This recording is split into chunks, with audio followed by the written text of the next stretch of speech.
Hey Adventures, today we are going to be doing a breakdown of the way that we rate books. This wasn't specifically asked for, but it was something that we felt we needed to do, so we're going to do it.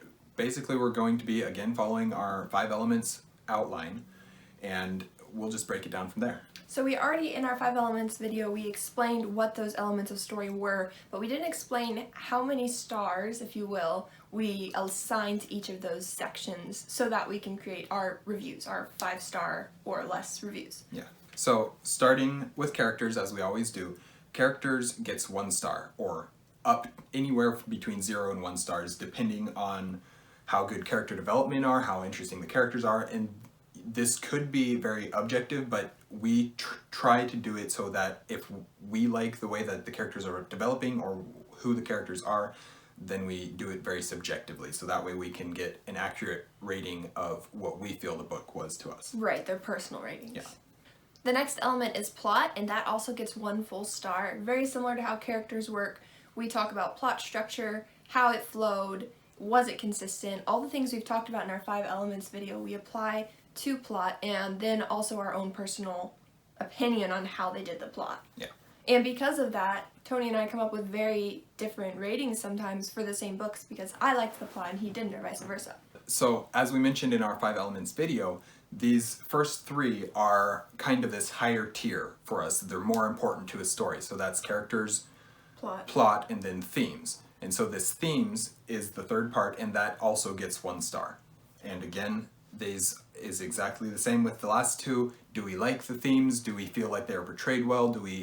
Were they done in an interesting way, or were they blatant? If they're blatant, it usually drops the rating down a bit. Yeah. Alright, moving on to our 2nd tier, we have world/setting, and this one we assign half a star so that it's not as important as some of the other ones, plot and theme and characters to us personally, so this one gets half a star, up to half a star. And then the magic system / special aesthetic, or as we are now calling it, the uniqueness factor, that also gets 0.5 star or half a star.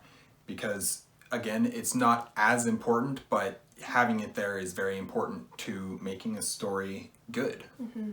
Sometimes, as Tony mentioned, these can be very, very objective standards, and they won't accurately express how we actually feel about a book. So we have a whole star for personal enjoyment, and that is essentially whether or not we liked the book, how much we liked the book. Was it good? I can read a book, say that was great, I didn't like it at all.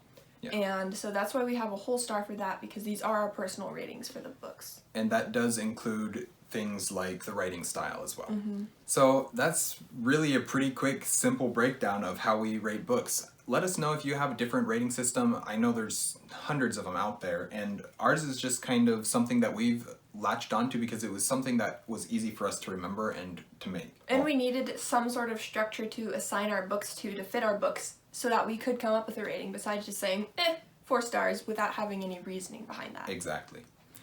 Thanks you guys for watching. We hope you enjoyed this video. It was a good video for us to do, and I hope that people can use this rating system if they feel like it is a good rating system for them as well. Thanks for watching, guys. Stay warm.